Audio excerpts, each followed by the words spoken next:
The ILLOWA FCA Game of the Week is sponsored by DJC Applications and their General Manager, Charlie Brown. You're a good man, Charlie Brown. Let's go Panthers! Yes, Panthers!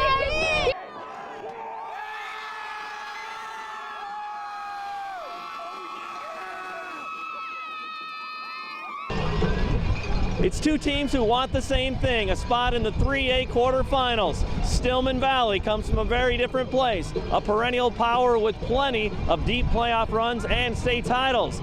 Erie-Prophetstown wants that, looking for opportunity to take that next step. It's a windy day in Erie, and the Panthers are playing without their fine quarterback, Ethan Howard, but Jordan Chandler fills in nicely. On the opening drive, they go to the workhorse, Nick Williams, good yardage to keep the drive moving. Then the big play for EP as they go to Chris Bauer. He sets his sights on the sideline, turns the corner, and tiptoes 48 yards into the zone, and it's 8-0 home team.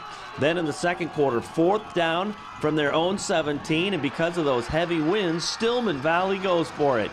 And what a play. Tristan Elliott dashes 83 yards for the touchdown. That ties the game up at 8. The Panthers driving again, and again they turn to Williams. He pounds out 9 yards against that Stillman Valley defense. But the Panthers turn it over. Austin Blasage pounces on it for the Cardinals to stop that drive. Late in the half, the Cardinals are knocking on the door, and they kick it down as Zach Hare barrels in from the 1-yard line. The two-pointer is good. It's 16-8 visitors at the half.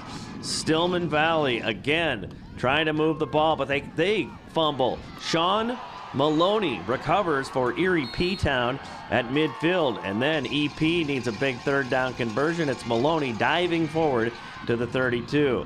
Later on, Williams getting busy again, a 13-yard pickup all the way down to the 1, and Chandler scores from there, but the two-pointer is stopped, so EP still trails 16-14. Fourth quarter, the visitors look to ice it away.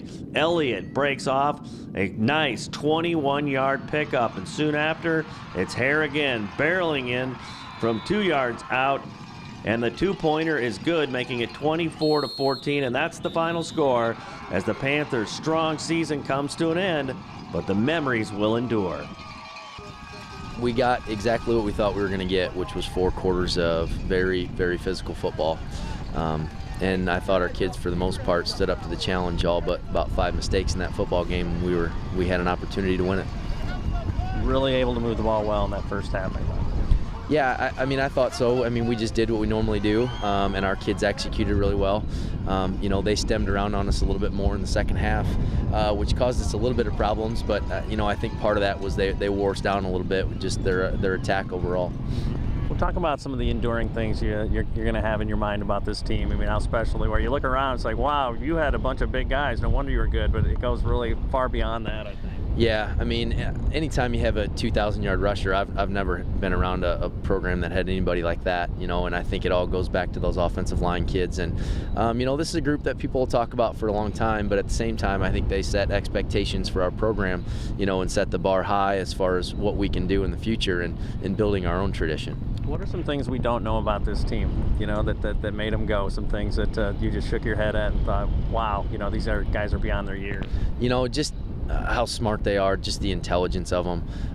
You know, they just dig down every game, you know, and just continue to battle through anything that the adversity that's thrown in front of them. And there wasn't any quit in them at all, ever, all season. There's a bunch of tears flowing in a locker room right now too. But what, from a coach's perspective, you know, talk about that part, how meaningful and you know, how fulfilling it is to be around guys like this and to have a season like this. It's so special to be a part of a group like this for 4 years, to be able to mentor those young men and just to be a part of their lives. I think I probably spent more time with them than their own parents did, you know, throughout those 4 years. It just, we're together all the time. They influenced me a lot, and I influenced them, and we had a blast for 4 years. It was a lot of fun. And you guys incorporate so many great things as a school community, as a faith community too. I mean, that's obviously very important to us too. And just talk about that part. Did you see that grow as the season went on? Yeah, I definitely. You know, I think our faith got stronger every day, and you know, we lean on the Lord of loss, victory, and we give all glory to Him no matter what. It's still awesome just getting the opportunity to play out here and play with the guys I played with, because they're all great guys and love them to death. And through the times in and out, I mean, they're always fun and fun to play with. I just couldn't ask for a better group to play with. It's just so fun playing out here with them. You look at the team and you see just some mammoth guys up front, some incredible skill guys too, but that's not where it really begins for you guys. I mean, talk about the intangibles that made you guys such a special team. Well, I mean, it was definitely the line that helped us. They've just been animals all year, just getting to the blocks, hammering people, and definitely everyone, the stock blocks. Our wide receivers have been great on the edge, and even our halfbacks have been getting to their job and blocking too, and that just where it all helps. I mean, the running's there. It's just a matter of if we can get the blocks down and get going. Well, obviously Stillman is a very good team. I imagine you're going to be their biggest fans the rest of the way. You'd like to see these guys win it all and get beat by the state champ, you know. Yeah, I told one of their players came over to me after the game and said something to me, and I was like, I hope you guys keep winning, keep playing good, and you're a great team, and just stuff like that. Why is it important to communicate that? You know what I'm saying? Like that it's a game, you know, and life does move on. This is an important moment, moments in your life, but maybe there's bigger lessons learned, you know? Yeah. Well, no matter what, everyone only gets 4 years. I mean, you can't change that, and it's going to end sometimes whether you're the state champion or you don't make playoffs, and you just gotta, I guess I just gotta learn to look past it and carry on with the rest of my life. But I always love playing football and always be a Panther fan and cheer on the guys. Generations come, so maybe we'll take a different role now in our program, from being players to fans. It was a tough loss, and we really wanted to get this one, but they played well, played hard, and I can't say anything bad about our team. We really stepped up, and I'm just proud of how far we made it as a team. You guys really moved the ball well in that first half too. What was working for you guys, do you think? I think it was just getting off the ball, and really, they just didn't know what we were capable of doing, I guess. But they started catching on and realizing what we were. It was a hard loss. I don't know. Talk about, what it was like at halftime, some of the things you guys talked about, what the hope was as you came out in the second half. We were hoping we could switch things up, catch them off guard a little more, and just, I don't know, get off the ball faster, be more physical than they were, and hopefully score more. That was their MO. They were very physical too. Talk about that part, what it was like, just punch and counter punch out. Yeah, they were a very physical team. Getting hit just kind of sucked. They're hard hitters, and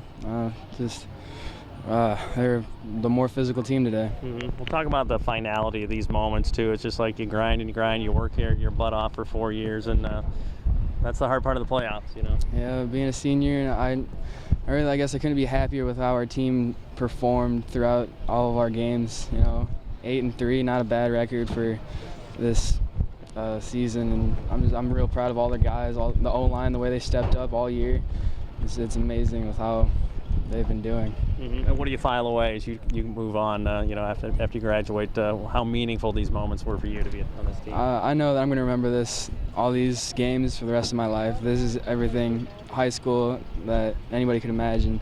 All the coaches are always talking about how if they could give one day back to play high school football, they would, and I feel the same way. I know I would give anything to just play one more day of high school football. Hey, Erie and Prophetstown coaches and athletes, we've got Fellowship of Christian Athletes on your campuses. Over in Prophetstown, you can talk to Liz and Tom Green about getting plugged in, and for Erie, you can call Jason and Julie Norman. And for more information on Fellowship of Christian Athletes, go to our two websites at www.fca.org or ILLOWAFCA.org.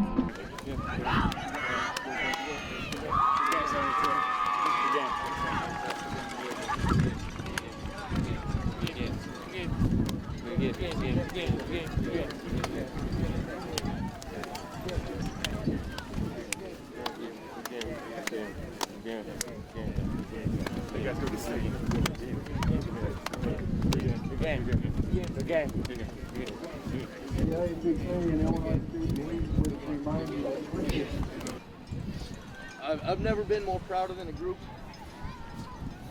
of young men in my life.